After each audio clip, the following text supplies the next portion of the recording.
Hi, it's Paul Sackett, Good News Planet, speaking to Mary and Ronald Hulnick. Hi, how are you both doing? We're doing very well, thank you. Hi, Paul. We're so happy to be with you. We're happy to be with you both. Both of you are PhDs, and you're living legends in the industry here. And I actually think we talked a long time ago. I feel somehow 10, 12 or something years ago. But very possible. I'm almost positive, and because I like the kinds of thinking that you share with the world, and you have a new book, Remembering the Light Within, a course in soul-centered living. It's a new book. It reminds us that love is our essential nature, creating a radical shift in perceptions of our life's purpose. And you're both experts, I'll say, in the spiritual psychology. So tell us about the latest. It's with Hay House, a great publisher, and good stuff. So tell us about this book. Well, Paul, the whole point of it is that for most people on this planet today, we tend to look at life as going on out there, and we react to it out there, but we focus out there. But the reality is that where we experience life is within, inside of ourselves.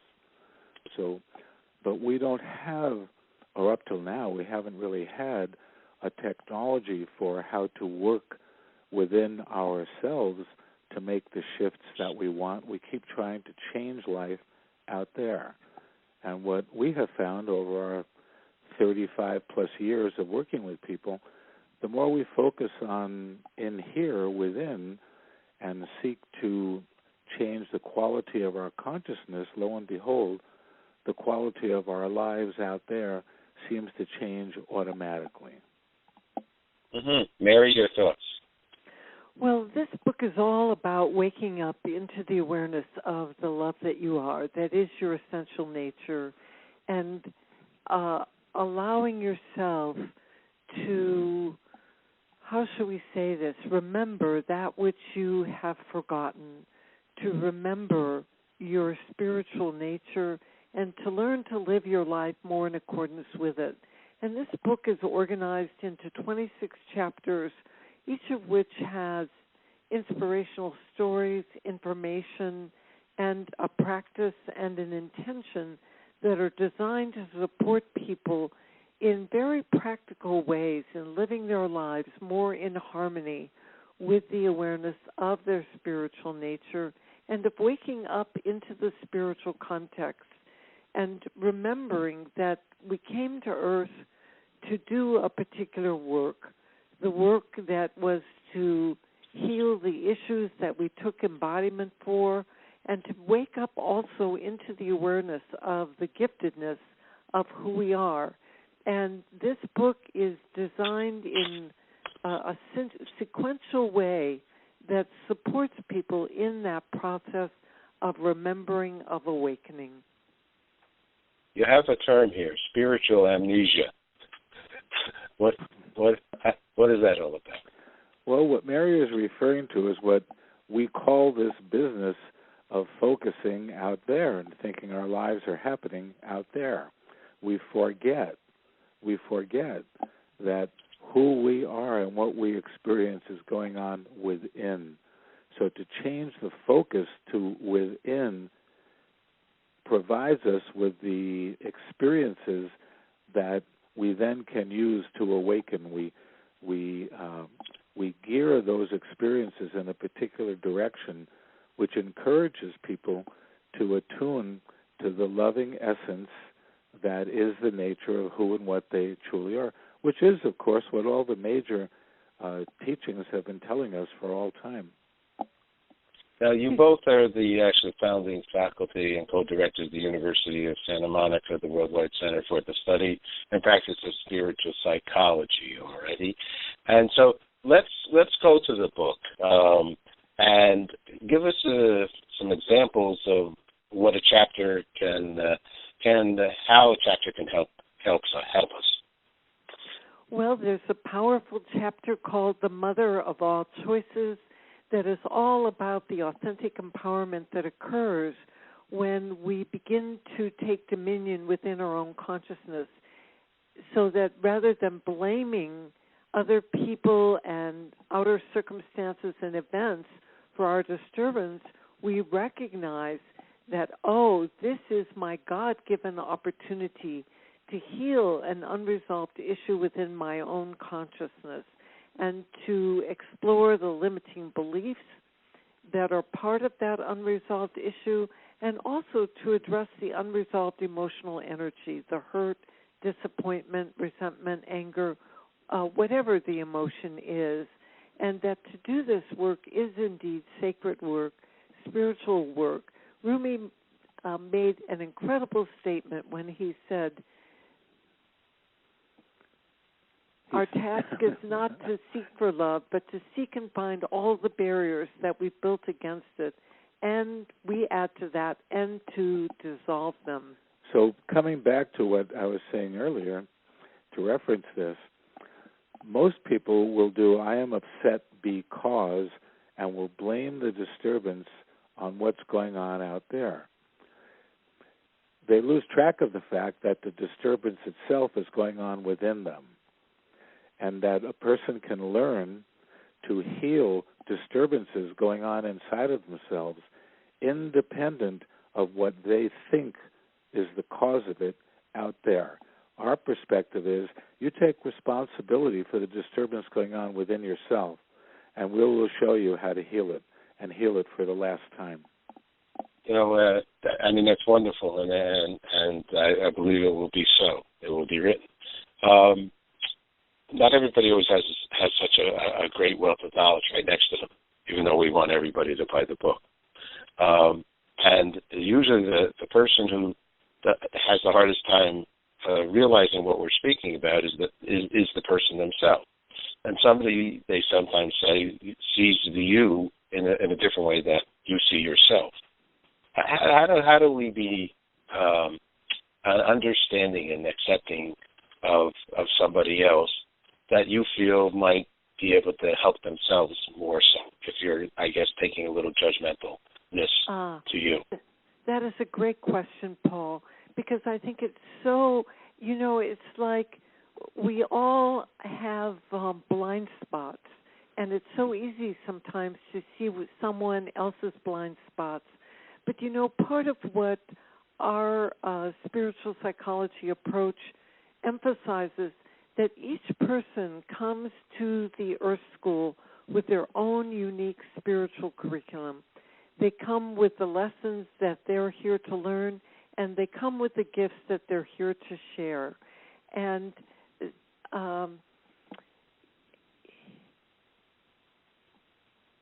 resolving one's own issues takes a real commitment. It's like this morning I was writing a little piece called A Recipe for Revelation. And it really takes beginning to catch on that I don't need to live my life in endarkenment. I don't need to live my life as a victim, that I have choices, that I can make choices with regard to, let's say, how I'm perpetuating my own experience without even being aware of it. What are the outer choices that I'm making that tend to perpetuate my life experience, and what are the inner choices? And, I think one of the things that is the most helpful, Paul, is to recognize that we're all divine beings having a human experience, and that if we knew better, we'd do better. And when I think about some of the more difficult kinds of things that go on this planet, there are people who are so separated from their heart that they are, in a way, oblivious to the awareness of their essential nature.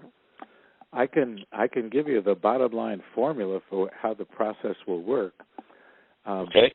See, if someone in our class would say, I'm upset because, and whatever, my brother did this, my wife did this, my husband, the Donald Trump did this, whatever you want to blame it on, I'm upset because, and forget about the because. Attune to the place inside yourself that is upset. Give the upset a voice. Just let the upset speak.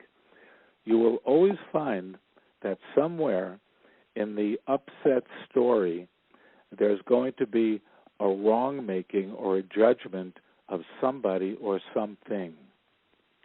We then will invite that person to work with a process that we refer to as compassionate self-forgiveness. Are you at the place where you are ready to let go of that judgment and quit making that other person or place or whatever wrong?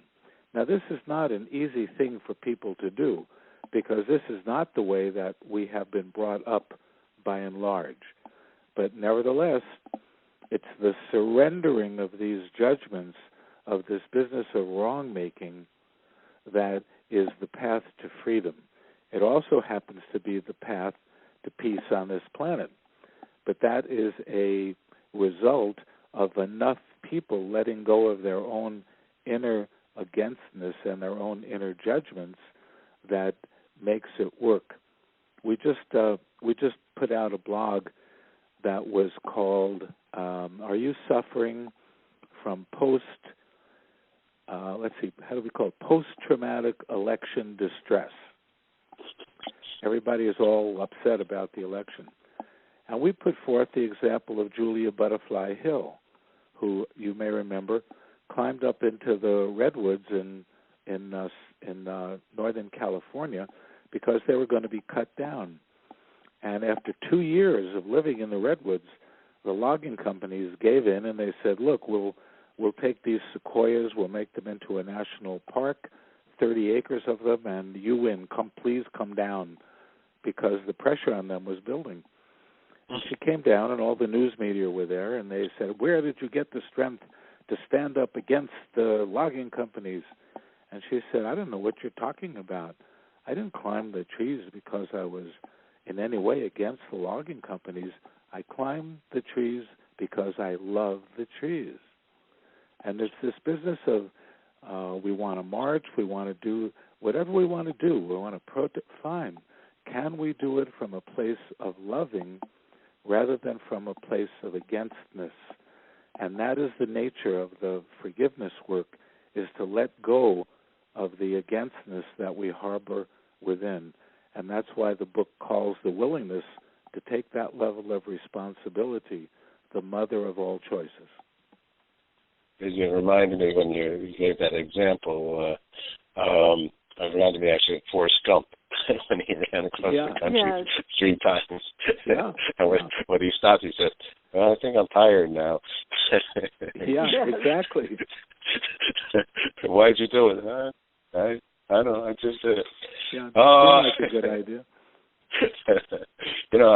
I love the communing with the divine through prayer. I'm also an interfaith minister and a spiritual minister, and I love prayer, and I think many do as well, of course. And so, how do you see is prayer that place, a place for a home for yourself to find yourself? See, prayer in and of itself is neutral. It's the energy that you put into the prayer. If it's a sincere prayer that you are seeking divine guidance, for example, you will receive divine guidance. You may not recognize it as such, but as they say, no prayer goes unanswered. Everything has to do with the quality that you bring to it, because that's the inner experience that you're having. If you bring love to everything you do in every minute of your day, you're going to have a love-filled life. Just no matter what you're doing, it really comes down to that. Yes, and what I would add, Paul, is Sure. that prayer, heartfelt prayer, is brings us into communion with the divine. And one of the practices that we recommend to people is deep listening in the silence.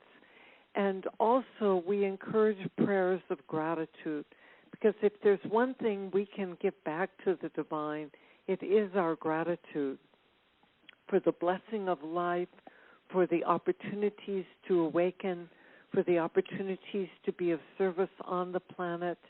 And when people come into that kind of awe and reverence and deep love of the divine, it's like, from my point of view, that opens an incredible gateway for inspiration, for revelation, and for an experience of aliveness and upliftment that really can inform life and bring a very magical quality to existence. And, please understand that when we make these statements, we're not just making them from a philosophical or theoretical point of view. We're talking about our experience in working with thousands of people over a 35-plus year period. To see people step into that experience and just literally watch them light up is quite a thing to see. And it's not uncommon that they'll start out with, "Oh, my God, I had no idea." Because we're not trained to look in that direction. We're trained to look out there. Share another chapter. Oh, sorry, go ahead, Mary. One of the things I would add, Paul, is that we have one chapter that's called Awakening While Sleeping, and there's a practice that we bring forward at the end of the chapter called Setting Bedtime Intentions, which is another form of prayer. It's reflecting on the day, on questions I may have, and placing them out as a prayer to the divine, and asking for Spirit's assistance, guidance, and inspiration, perhaps in resolving some of those situations, or perhaps in inspiring us in terms of our next steps, our path of service on the planet. So I love that particular practice as a very specific form of prayer before people go to sleep. And in our own experience and the experience of all the students that we've worked with through the years, very often there will be a dream, or there'll be, you wake up in the morning just with a new idea or inspiration. And Spirit is really our partner, and all we need to do is learn how to open up the channel for communication and communion. How do you hit that spiritual home run? How do you hit a spiritual home run? Oh, my gosh. That is incredible. From my point of view, Paul, it's really through a process of remembering, of knowing that I'm not alone, that Spirit's got my back. And so when a challenging situation presents itself, that it really is an opportunity for me to demonstrate my essential nature, and that I can bring forward the strength of my heart and meet the challenge with Spirit. And to that, I would add, that's exactly why we wrote this book the way we wrote it. It's designed in 26 chapters, and our biggest recommendation is for people to work with one chapter every 2 weeks so that you complete the book in a year.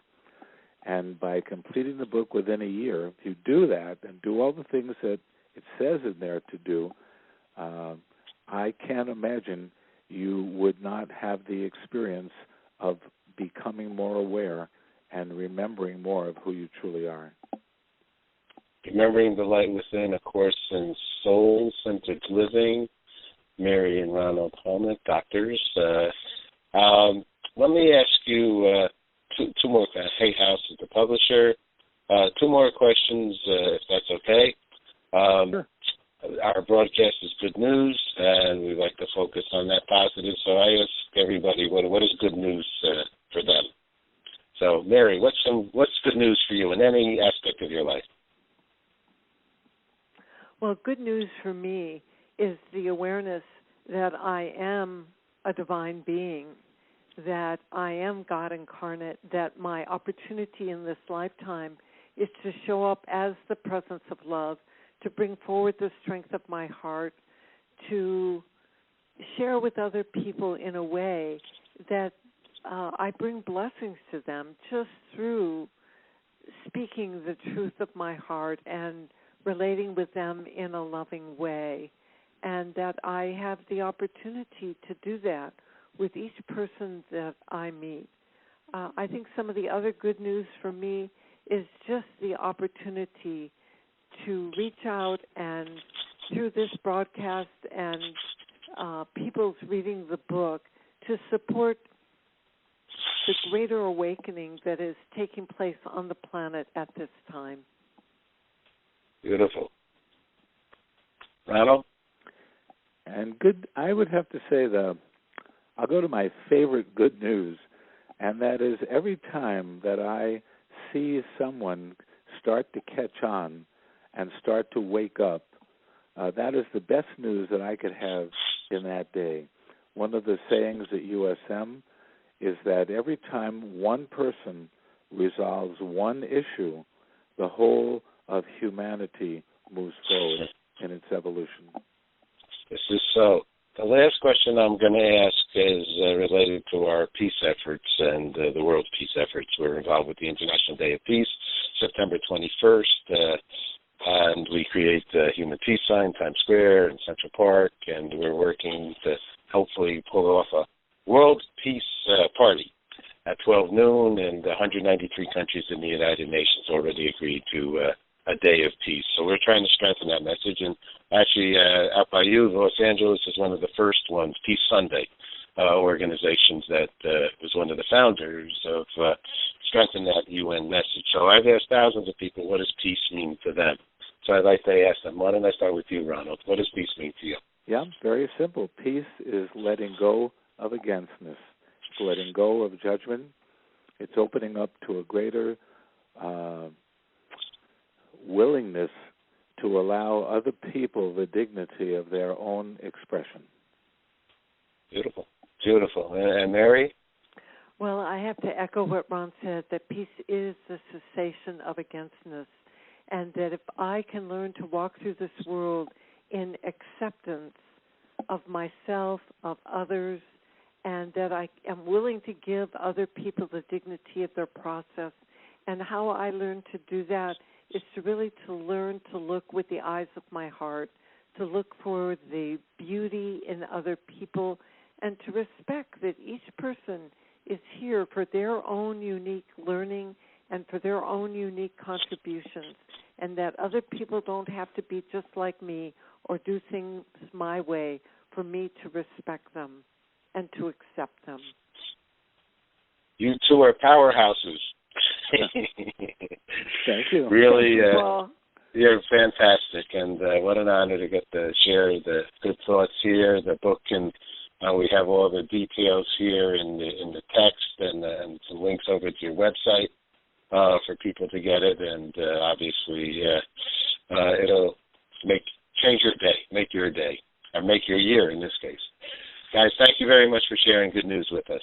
You take care. Thank you so much, Paul. Pleasure to be with you. And send my love to Brooklyn. I sure will. Take care. Take care, Paul. Bye-bye. Bye.